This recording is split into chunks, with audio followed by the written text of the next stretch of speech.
kenapa Mbak kok akhirnya fokus ke personal development, ke public speaking, ke soft skill? Maksudnya kan itu kan bidang yang mungkin kebanyakan yang concern di sana adalah psikolog atau mungkin memang entertainer, tapi kenapa kok seorang Mbak Bella akhirnya fokus di sana? Nah ini berangkat dari pengalaman pribadi sebenarnya. Cerita sedikit dulu ya teman-teman ya, untuk prolognya nih. Nah jadi ketika saya SD itu memang tidak terlalu banyak ikut kegiatan-kegiatan, kecuali ditunjuk. Nah, jadi sering banget ditunjuk mulai dari drum band, pramuka, baris berbaris, hadroh, dan lain segala macam, semuanya kan diikuti. Nah, terus akhirnya berlanjut ke SMP kayaknya masih terbawa. Karena SD kan sibuk, banyak kegiatan, akhirnya SMP pun juga kok kayaknya pengen ikut organisasi ya, pengen ikut OSIS ya. Nah, ditambah saya itu suka ngomong. Maksudnya ngomongnya banyak. Dan waktu itu saya di SMP 1 Trenggalek, beruntung saya bisa masuk di sekolah itu karena belajar mengajarnya itu lebih fokus ke bagaimana murid itu dilibatkan untuk presentasi, untuk bisa ngomong di depan umum gitu. Jadi sekaligus kayak mengasah apa yang saya suka, akhirnya di situ semakin dikembangkan di SMA. Saya di SMA Negeri 1 Karangan, saya pengennya kayaknya sudah SMA, jadi kayak mengurangi aktivitas. Jadi kelas 1 SMA tuh hanya fokus ya sekolah aja, flat aja, pokoknya pulang sekolah, selesai ngerjain PR, tapi nggak kursus sama sekali. Tapi ketika di kelas 2 SMA, itu teman-teman saya itu mempercayakan saya untuk menjadi kandidat ketua MPK. MPK itu kalau nggak salah majelis permusyawaratan, ya saya singkatannya lupa, pokoknya yang di atasnya OSIS waktu itu. Nah, kayaknya di situ mulai kangen ya, bikin pensi, bikin acara sama teman-teman ya, mungkin masih kebawa sama SMP karena waktunya dulu banyak kegiatan. Terus SMA kan kelas 1 bener-bener libur dulu, dan akhirnya kelas 2 diminta teman-teman untuk jadi kandidat. Oke deh, akhirnya nyoba gitu kan. Tapi mungkin di situ teman-teman akhirnya bertanya, loh Mbak kan kelas 1 SMA sama sekali nggak ikut OSIS, sama sekali nggak ikut ekskul apapun, jadi hanya belajar, kok bisa kelas 2 SMA tiba-tiba langsung dicalonkan sebagai kandidat ketua MPK. Nah, waktu itu kelas 2 SMA itu saya lagi seneng-senengnya belajar bahasa Inggris, jadi seneng-seneng sama guru saya namanya Pak Udodan. Nah, akhirnya waktu kelas 2 itu saya menginisiasi, Pak, gimana kalau kita bikin English Club? Namanya saya lupa, pokoknya semacam English Club. Jadi untuk teman-teman yang pengen belajar bagaimana percakapan dalam bahasa Inggris, kita belajar di situ. Kita nggak fokus ke grammar, pokoknya gimana sih bisa ngomong aja bahasa Inggris. Nah, dari situ kan banyak teman-teman saya yang lintas kelas itu gabung. Akhirnya banyak yang kenal. Dan mungkin dari situ akhirnya kayak, yaudah itu dicalonkan aja jadi ketua MPK. Mungkin seperti itu.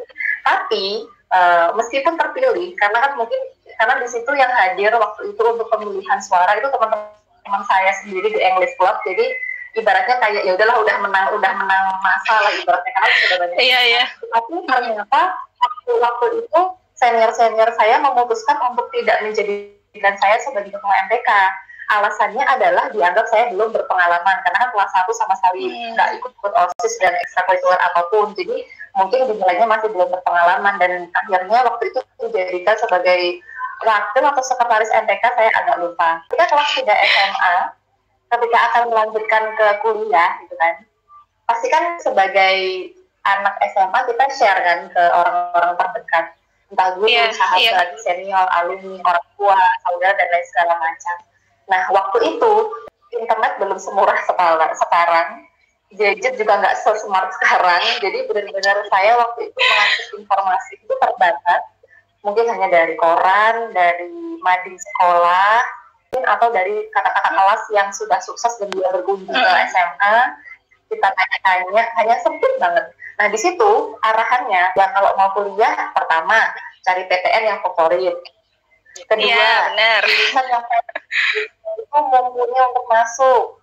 Jadi misalkan 10 adalah passing grade tertinggi. Aduh, saingannya banyak nih, aku dari desa, cari akhirnya passing grade yang 5 atau 6 yang sekiranya bisa masuk, ya kan? Terus yang ketiga, prospek yang pekerjaan saat itu yang ketika nanti lulus mungkin akan tren atau akan hits yang banyak dibutuhkan. Jadi arah-arahnya seperti itu.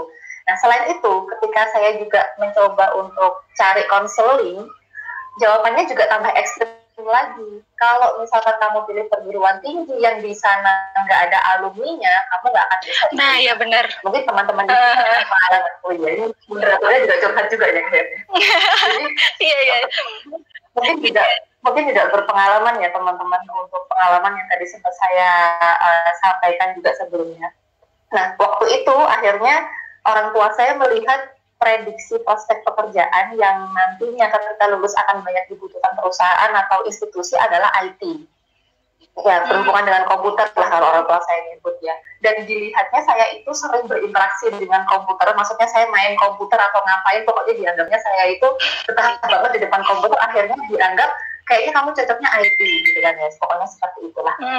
Jadi ya sudah manut saja, ngikut saja, karena memang waktu itu pertama saya tidak cukup wawasan dan insight tentang IT itu bagaimana sih.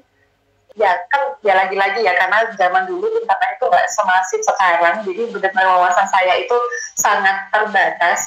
Ya udah ikut aja, dan ketika masuk di IT, di informatika, jauh ya dengan ekspektasi saya gitu kan. Bagaimana ya kalau misalkan saya ini meskipun sudah stres, walaupun saya sudah tertekan, tapi saya harus tetap yang namanya cari hiburan. Nah akhirnya kembalilah ke passion. Saya suka ngomong, saya senang jadi MC, saya senang pokoknya ikut-ikut workshop pelatihan yang berbau-bau dengan kita harus ngomong. Akhirnya saya menekuni itu semua sembari menyalurkan hobi dan liburan karena stres tertekan itu tadi, sampai suatu hari lomba yang saya ikuti, pelatihan yang saya ikuti itu mulai ada hasil dalam tanda kutip. Hasil di sini maksudnya mungkin saya juara, akhirnya berprestasi, dan yang berikutnya adalah dari situ ternyata saya punya penghasilan tambahan atau pekerjaan sampingan. Mungkin dalam hati mereka, ternyata ini loh maksudnya yang disukai si anak ini. Mungkin seperti itu ya, meskipun mereka tidak berbicara secara langsung. Nah, akhirnya sampai turun restu dari orang tua, saya S2 ini ngambil ilmu komunikasi. Dan sampai sebegitunya, padahal sebelumnya itu kayak S1-nya informatika, S2-nya harus informatika. Dan tidak berhenti sampai di situ, teman-teman. Ketika daftar S2 ilmu komunikasi, banyak gosip yang beredar. Saya S1-nya teknik informatika di salah satu perguruan tinggi swasta di Surabaya.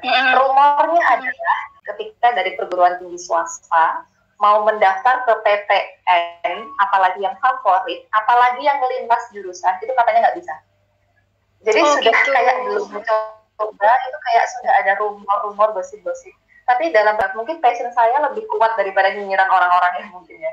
Akhirnya mencoba, nekat aja, tes tulis, interview semuanya waktu itu di UNER, dan alhamdulillah, dan ternyata diterima gitu. Ternyata nggak seserem yang orang-orang bilang gitu kan.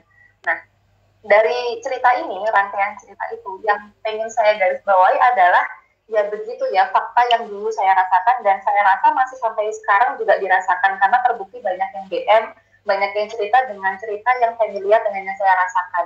Dimana kalau kita itu sebenarnya punya passion, yang passion itu seharusnya bisa menjadi potensi yang bisa dikembangkan ketika kita mengenyam pendidikan, dan mungkin itu ketika diarahkan dengan tepat bisa jadi karir masa depan seharusnya.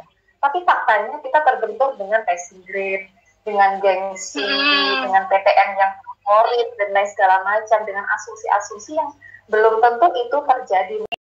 Nah, dan di sesi virtual talk ini itu ada keuntungannya Mbak, buat teman-teman yang nonton itu bisa join langsung di live kita buat langsung nanya ke Mbak Bella.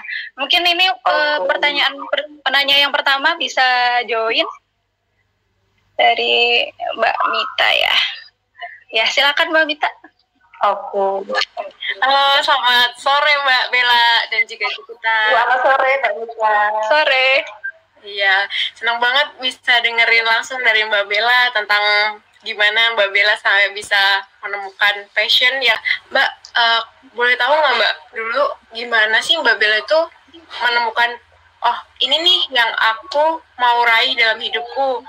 Kan mungkin banyak pilihan, Mbak Bella udah punya beberapa pengalaman, tapi kondisinya Mbak Bella pernah di jurusan yang menurut Mbak Bella nggak bisa support yang Mbak Bella sukai gitu. Nah itu gimana ya Mbak menentukannya, terus mengubah arah barangkali kayak aku emang nggak suka sama bidang ini, jadi aku mau menekuni bidang yang lebih aku sukai, terus membuat keputusannya itu gimana, dipengaruhi faktor apa aja, terus sehingga bisa yakin gitu.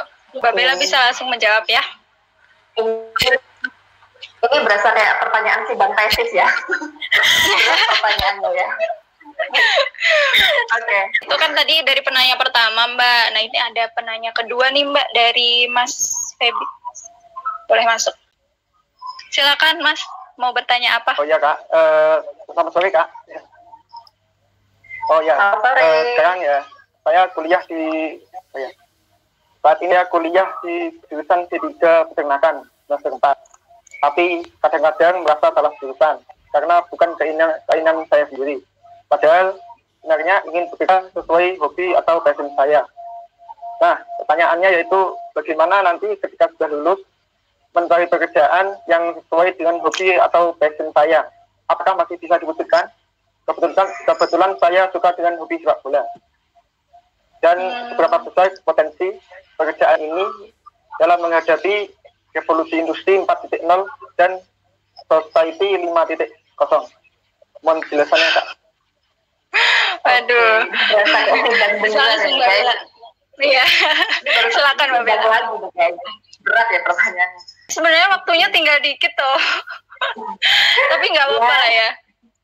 Gak apa-apa, udah persiapan buka puasa juga kok. Dari Renzi Rohmatillah, izin bertanya, ketika sudah bekerja sesuai passion, namun ada bentrokan seperti feedback gaji, lingkungan, dukungan orang sekitar, bagaimana memantapkan diri di tengah situasi tersebut, Mbak?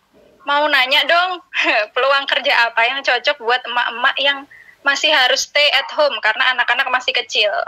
Mungkin ini satu pertanyaan lagi ya, Mbak ya, sebelum kita tutup. Dari Punjung Prayogo, mau tanya dong Mbak Bella, kuliah di jurusan komunikasi pertanian bisa jadi anchor TVRI enggak ya Mbak?